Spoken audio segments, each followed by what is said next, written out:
Hey friends, if you encounter the error insufficient system resources exist to complete the API error on your Windows computer, then please watch this video.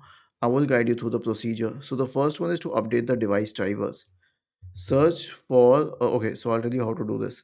Right click on the start button, select settings from the menu, go to the Windows Update tab on the list on the left hand side, select advanced options, select optional updates, and if you find any optional updates here, then please install them because optional updates are driver updates themselves.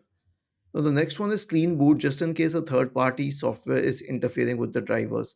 So, search for system configuration in the Windows search bar, open system configuration, go to the services tab, check the box associated with Hide All Microsoft services.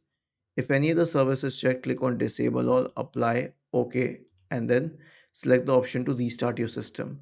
And finally, system restore will be helpful.